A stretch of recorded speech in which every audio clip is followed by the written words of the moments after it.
할렐루야. 주님의 은혜와 평강이 우리 모든 성도님들 가정과 심령 속에 넘쳐나기를 간절히 축원합니다.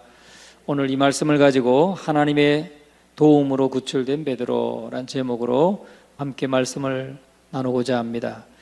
유대인들의 환심을 사기 위해서 지금 유대교를 근간으로 한 종교적인 애국심을 주창하고 확산일로 있는 교회를 막기 위해서 헤롯 아그리빠가 교회가 확산되고 또 부흥하는 것을 막기 위해서 이렇게 교회 지도자들을 잡아가두고 또 야고보를 칼로 죽이게 되었습니다. 일시적으로는 성공했습니다. 여러분, 사도 야고보를 처형하고 이제 예루살렘 교회의 수장인 이 베드로를 옥에 가두었습니다. 그래서 기회만 보고 있는 거죠. 언제 야고보처럼 죽일까? 지금 6월절이니까 6월절에 피를 흘리면 또 좋지 않은 평이 나올 것이니까 좀 기다렸다가 베드로를 처형할 생각을 가지고 있었습니다. 이렇게 헤롯 아그리빠는 굉장히 기회주의적이고 또 정치적인 목적으로 이용하려고 했습니다. 야고보를 거침없이 죽이고도 이 사도 베드로를 체포한 때는 이 무교절 절기이기 때문에 사람을 죽였다고 하는 그런 비난을 피하기 위해서 이렇게 시기를 조절하고 있고 또 죽일 기회만을 찾고 있었습니다. 이미 베드로를 죽일 계획이 이 헤롯의 계획 속에 다 있었던 것이죠. 그러나 헤롯의 계획은 미래를 예측할 수 없는 인간적인 것에 불과했다는 사실입니다.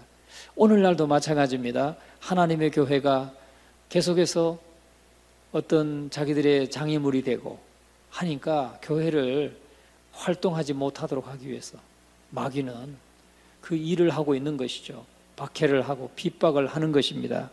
여러분, 야고보의 순교와 베드로의 투옥을 보면서 지금 세상이 하나님의 교회를 어떻게 제어하려고 하고 어떻게 핍박하고 있는가를 보여주고 있습니다. 그리고 그들의 계획 속에는 이렇게 하나님의 교회를 무너뜨리려고 하는 아주 그 악한 계획들이 있다는 거예요. 우리가 그걸 봐야 된다는 거죠. 오늘 이 시대도 마찬가지라는 겁니다. 마찬가지예요. 그런데 오늘 우리가 이 본문의 말씀을 통해서 깨닫게 되는 건 뭐냐? 인간적인 모든 그런 계획들은 다 수포로 돌아가게 될 것이라는 것을 말씀하고 있습니다. 하나님의 교회가 참으로 이 시대에 이 나라의 소망이죠. 이렇게 헤롯의 잘 계획된 야고보도 죽이고 또 이어서 베드로도 투옥시켜서 베드로도 이제 잡으려고 했다 그랬죠. 오늘 우리가 읽은 말씀의 6절에 보니까 헤롯이 잡아내려고 하는 그 전날 밤에 내일이면 헤롯이 베드로를 이제 잡아내어 가지고 야고보처럼 목을 치려고 하는 그런 하루 전날입니다. 그런데 그 투옥돼 가지고도 편안하게 잠자고 있는 베드로를 보세요. 불안해서 어떻게 잠이 오겠습니까? 야고보가 목 잘려서 순교했는데 그래서 베드로도 지금 잡아 가두었는데 베드로는 잠자고 있어요. 여기에 뭔가 있지 않습니까? 평안하게 잠을 자고 있다. 불안에 떨고 그저 잠을 못 자고 괴로워하고 두려워하고 하는 것이 아니라 그냥 잠을 자요. 저와 여러분에게도 그런 은혜가 있기를 간절히 축원합니다. 박해가 있고 핍박이 있고 또 그런 어려움이 있다 할지라도 하나님께 다 의뢰한 사람은 잠을 잘 수 있는 것입니다. 편안하게 잠을 자고 있는 거예요. 자, 그래서 이렇게 헤롯이 가장 잘 수립된 계획이라고 했을 때 하나님은 그 계획을 이용해서 보다 더 큰 이적을 행하심으로써 이렇게 복음의 능력을 만방에 알리신 것입니다. 베드로가 두 군인 틈에서 두 쇠사슬에 매여 누워 자는데 파수꾼들이 문 밖에서 옥을 지켰다 그랬어요. 그런데 군인이 몇 명입니까? 4절 보면은 4절 같이 한번 읽어볼까요? 시작. 잡음에 옥에 가두어 군인 4씩인 4패에게 맡겨 지키고 6월절 후에 백성 앞에 끌어내고자 하더라. 군인 4명씩이 4패로 4교대 했다는 거죠. 4명씩 4교대. 그러니까 4명이 6시간씩 계속 교대하면서 보통은 2명이 지키죠. 한 사람이 좋을 수도 있고 또 한 사람 다른 역할이 있고 하니까 보통은 2명이 짝을 이루어서 지킵니다. 그런데 여기는 지금 4명이 지켰다는 거예요. 4명이 6시간씩 4패에 의해서 16명이 계속 6시간씩 돌아가면서 24시간 교대 근무했다는 거죠. 그만큼 베드로를 굳건하게 지켰다는 것을 말씀하고 있습니다. 그런 가운데 하나님이 그를 거기서 끌어내셨으니까 착고도 풀리게 하시고 파수꾼들이 다 깨닫지도 못하게 하시고 그렇게 해서 옥에서 베드로를 건져내셨으니까 하나님의 영광이 더 드러나는 것이죠. 여러분 믿으시기 바랍니다. 오늘날도 마찬가지로 하나님은 정말 이렇게 주의 복음을 위해서 일한 영혼들, 일꾼들을 하나님이 그렇게 지키시고 보호하신다는 사실을 오늘날도 그렇게 하실 수 있다는 걸 믿으시기 바랍니다. 어떻게 할 때? 교회가 기도할 때 5절에서도 보면 교회는 간절히 기도하더라. 5절 다시 한번 읽어봅니다. 시작. 이에 베드로는 옥에 갇혔고 교회는 그를 위하여 간절히 하나님께 기도하더라. 아멘. 12절도 다시 한번 읽어봅니다. 깨닫고 마가라 하는 요한의 어머니 마리아의 집에 가니 여러 사람이 거기에 모여 기도하고 있더라. 할렐루야. 어떻게 베드로가 이렇게 옥에서 굳건하게 지키던 감옥에서 베드로가 노임받을 수 있는 원인이 뭡니까? 하나님의 능력으로 그게 가능했는데 하나님의 능력이 어떻게 나타났어요? 교회가 간절히 하나님께 기도하더라. 간절히 하나님께 기도하고 또 마가 요한의 집에 가니까 여러 사람이 거기에 모여 기도하고 있더라. 기도의 역사라는 걸 우리에게 보여주고 있는 것입니다. 기도의 역사라는 것. 여러분이 목장에서 기도할 때 그 기도는 헛되지 않습니다. 교회에서 이렇게 모여서 기도할 때 그 기도는 하나님의 강력한 역사하심이 있고 하나님의 능력이 임하는 기도라는 것을 믿으시기 바랍니다. 그걸 믿으면 놀라운 역사를 우리가 경험하게 되는 것입니다. 사람의 능력이 아니에요. 이거는 사람의 능력이 있으면 안 되죠. 또 사람이 드러날 일도 아니에요. 왜? 하나님이 역사하시는 거니까. 하나님이 역사하시고 하나님이 강권적으로 역사하셔서 나타내시는 기적과 이사기 때문에 뭐 사람이 주인공이 될 필요도 없어요. 사람은 아무 능력이 없기 때문에. 여러분 이처럼 하나님의 강권적인 역사 속에서 한낱 인간의 계획이라는 것은 무의미하다는 거예요. 헤롯이 베드로도 지금 잡아 죽이려고 이렇게 계획을 세우고 군인을 세워서 굳건하게 지키고 그런 아주 잡아 죽일 계획을 다 가지고 있었죠.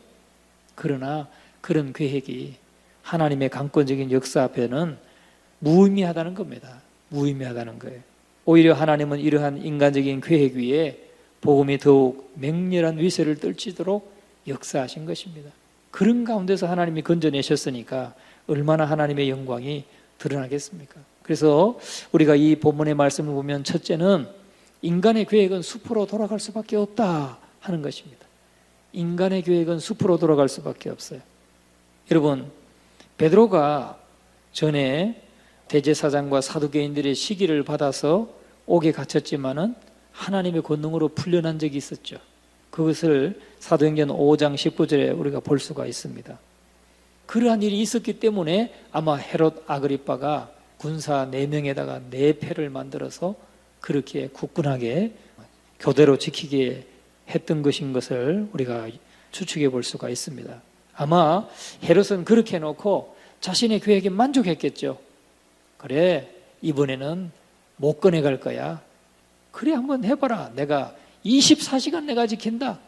그랬지만 하나님은 파수꾼들을 다 잠재우시고 베드로를 깨워서 결국은 쇠사슬도 몇 개로 했어요. 2개씩 묶어놨다고 그랬어요. 6절에 보면 2 군인 틈에 2 쇠사슬에 매여 누워 자는데 그러니까 베드로를 눕혀놓고 그 양쪽 옆에 또 2명이 안에서 같이 지켰다는 거죠. 안에서 같이 잠자고 바깥에 2명 지키고 이렇게 했다는 걸 지금 말하고 있습니다. 베드로가 2 군인 틈에서 2 쇠사슬에 매여 누워 자는데 파수꾼들이 문 밖에서 옥을 지키더니 감옥 바깥에서 2명이 지키고 안에는 베드로 옆에 또 파수꾼들이 같이 양쪽 옆에서 착고에 또 2 쇠사슬에 묶어놓고 잠자고 있었다는 거예요. 얼마나 철저하게 감금하고 또 지켰는가를 볼 수가 있습니다. 그런 헤롯의 대계획도 하나님의 권능 앞에는 수포로 돌아가고 말았다는 거죠. 여러분, 오늘날도 하나님은 그렇게 역사하실 수 있음을 믿으시기 바랍니다. 하나님은 오늘날도 역사하신다는 거 꼭 기억하시기 바랍니다. 그래서 옥에 갇힌 베드로가 감옥 안에서 평안하게 잠을 자고 있다가 결국은 주의 천사들이 깨워서 일어나게 됐는데, 여러분 참 베드로 대단하죠. 왜 그렇게 베드로가 잠을 잘 수 있었겠어요? 감옥에서 주님께 다 맡겼기 때문에. 할렐루야. 주님께 다 맡겼기 때문에 잠을 잘 수가 있었던 거죠. 그렇게 평안하게 잠을 잘 수가 있었던 것입니다. 헤롯이 자기의 계획에 의존했던 것과 달리 체포되어서 옥에 갇혔던 베드로는 오히려 하나님을 의뢰했다는 거예요. 헤롯은 자기 계획을 의지했어요. 자기 계획을 의뢰해서 철저하게 내가 지금 병사들을 통해서 지키고 있으니까 이번에는 못 꺼내갈 거야. 그렇게 자기 능력과 자기의 계획을 의뢰하고 있었지만 베드로는 하나님을 의뢰했어요. 하나님께 다 맡기고 나니까 잠을 잘 수가 있는 거죠. 여러분, 하나님은 권능으로 베드로를 구출하셨습니다. 여기에도 하나님의 깊고 오묘한 섭리의 뜻이 깃들어 있는 것입니다. 야고보를 순교하도록 하시고 베드로를 권능으로 구출해 주신 것은 비록 대조적인 결과지만은 결국 하나님의 영광을 위한 섭리였다는 거예요. 야고보도 그렇게 건져주셨으면 얼마나 좋겠어요. 근데 하나님의 섭리가 있는 거예요, 거기에. 야고보가 순교당하는 이런 아주 그 서슬프른 그런 그 헤롯의 압제와 계획과 그런 것 속에서 지금 베드로를 구출해내는 것, 그래서 하나님의 영광이 더 드러나고 있는 것이죠. 여기에는 우리가 다 알지 못하는 하나님의 섭리가 작용하고 있다 하는 것입니다. 그러므로 야고보의 죽음은 비록 헤롯이 자기 계획대로 된 것으로 착각하고 좋아하지만 거기에는 이미 하나님의 깊으신 뜻이 있었던 것입니다. 아마 헤롯은 야고보 딱 죽였는데 교회가 뭐 들고 일어나지도 않고 폭동이 일어나는 것도 아니고 잘 됐다. 베드로도 이렇게 죽이면 되겠구나. 착착착착 잘 진행되고 있구나. 아마 그렇게 생각했을 거예요. 그런데 천만에 안 된다는 거죠. 결국은 베드로를 지키기 위해서 세운 파수꾼들도 하나님의 권능 앞에는 무용지물이 되었고 그것 또한 실패였습니다. 여러분, 이처럼 하나님을 의존하지 않는 인간의 계획이라는 것은 다 실패할 수밖에 없다는 거예요. 하나님의 권능의 섭리 앞에 무용지물이 되는 것입니다. 언제요? 교회가 기도할 때. 여러분, 우리가 나라를 위해서 매일매일 기도하는 이유가 거기 있습니다. 우리가 기도하면 지금까지 우리 한국 기독교회사에도 역사들이 있지만은 교회가 기도할 때 우리가 상상하지 못하는 방법으로 문제가 해결되는 거예요. 여러분, 기도할 수 있기를 간절히 축원합니다. 기도에 동참하시기 바랍니다. 새벽에도 기도하시고 집에서도 기도하시고, 교회가 기도하면 헤롯과 같은 그런 전제군주, 그 얼마나 강력한 왕입니까? 그 왕 앞에 누가 무슨 말을 할 수 있어요? 그냥 야고보 목 잘라, 죽여, 참수시켜. 그러니까 그냥 소반에 담아오잖아요. 요한도 소반에 담아오고 야고보도 지금 또 참수시키고, 그런 권력이 있어요. 그런 헤롯의 모든 계획들이, 지금 베드로까지도 잡아 죽이려고 하는 모든 계획들이 실패했다는 거죠. 왜? 교회가 기도할 때. 근데 야고보는 물론 하나님이 또 하나님의 섭리가 있어서 야고보는 순교하게 했지만 베드로는 살리셨고, 그로 인해서 더 큰 일을 베드로가 또 감당하게 되었지 않습니까? 여러분, 우리가 기도할 때인 것을 믿으시기를 주의 이름으로 축원합니다. 여러분, 지금이 그런 때입니다. 그런데 우리가 이 사도행전 12장에서 우리에게 보여주는 것처럼 인간의 권력자의 그런 모든 악한 계획들은 교회가 기도하면 막아낼 수 있다. 하나님이 그 가운데서 지켜주시고 건져주시고 하나님의 권능이 나타난다는 것을 여러분 믿으시기를 주의 이름으로 축원합니다.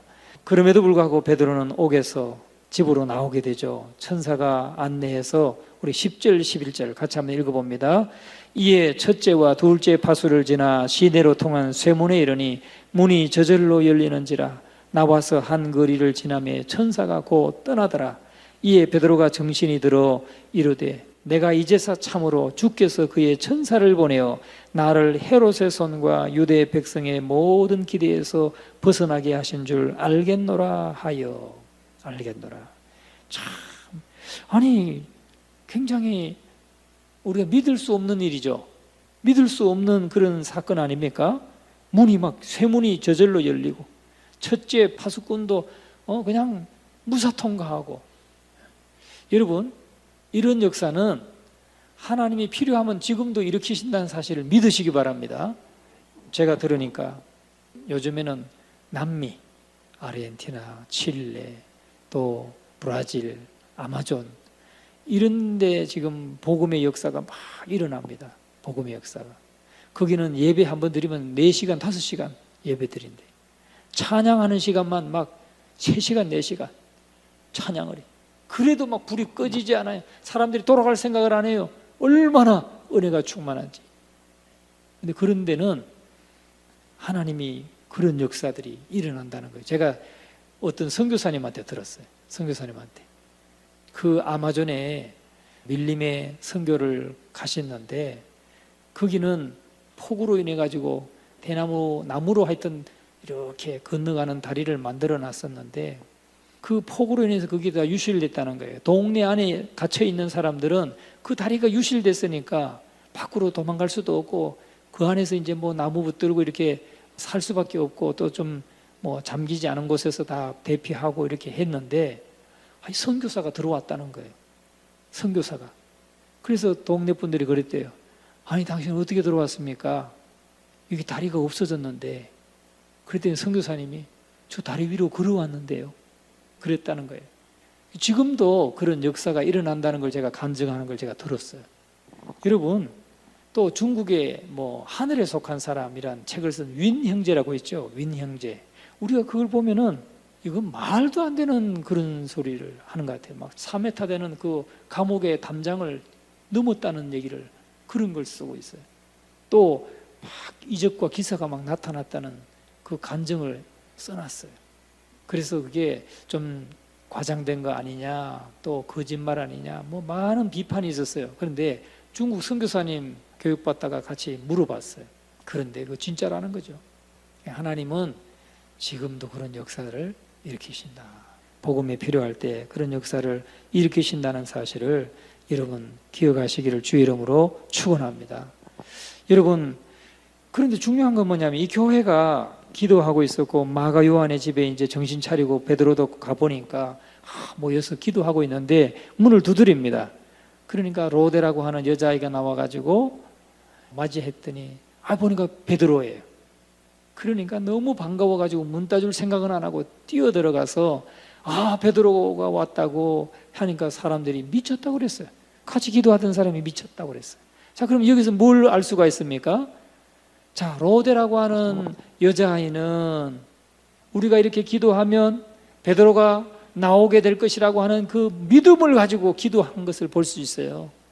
그러니까 문 앞에 와서 두드리는 베드로를 보고 너무 반가워서 정말 베드로가 나왔네요. 너무 반가워가지고 문 따줄 생각도 잊어버리고 집 안으로 뛰어들어갔는데 지금 집 안에서 이렇게 간절하게 기도하던 성도들은 그 믿음이 없었던 것 같아요. 믿음이 없어요.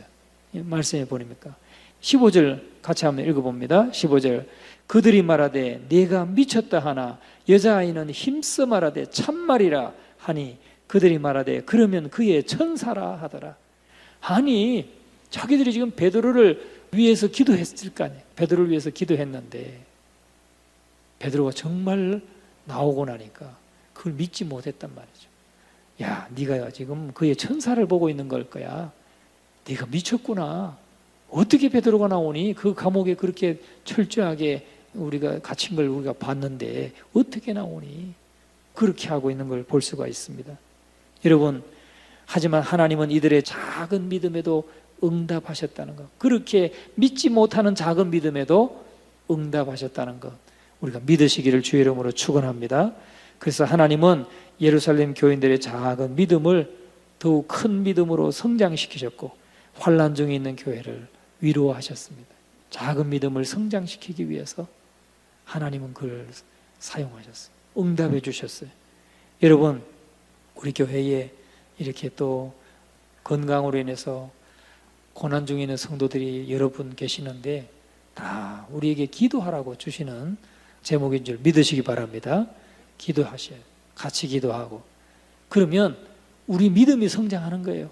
그분들이 응답받고 치유받는 그런 과정들을 보면서 우리의 믿음이 성장하는 겁니다. 그것을 통해서 또 환난 중에 있는 교회가 위로를 받게 되는 것입니다. 여러분, 이 사건을 통해서 예루살렘 교회의 성도들의 그 작은 믿음을 응답받는 그 결과를 통해서 그 믿음을 성장시키시고 환난 중에 있지만 하나님이 우리가 기도하니까 이렇게 응답해 주시는구나. 하나님이 정말 살아계시는구나. 위로받게 하셨다는 겁니다. 여기에 하나님의 뜻이 작용하고 있고 섭리가 작용하고 있다는 사실을 우리가 기억하시기 바랍니다. 그리고 하나님을 의뢰하지 않고 자기를 의지해서 사람을 기쁘게 하려고 했던 이 헤롯, 그는 하나님과 원수된 자이죠. 하나님의 원수된 자입니다. 결국은 하나님은 그 하나님과 원수된 자를 꺾으시고 하나님을 의뢰하는 자를 세우신다는 사실을 믿으시기 바랍니다. 하나님을 의뢰하는 자, 전적으로 하나님께 맡기고 의뢰하는 자를 세우신다 하는 이 사실을 여러분 확신하시기를 주님의 이름으로 축원합니다. 그래서 하나님을 전적으로 의뢰하는 자의 계획은 기필코 응답받게 되는 것입니다. 할렐루야. 하나님을 전적으로 의뢰하시는 우리 모두가 되시기를 주님의 이름으로 축원합니다. 그래서 오늘 우리 성도들이 참 이렇게 환난과 어려움 속에서 우리가 할 수 있는 것은 기도하는 일이다. 이 사실을 여러분 잊지 마시고 참으로 하나님 앞에 마음을 같이 해서 기도하기를 힘쓰는 우리 모두가 되셔서 하나님의 응답하심과 하나님의 역사하심을 보게 되는 우리 모두가 될 수 있기를 주의 이름으로 축원합니다.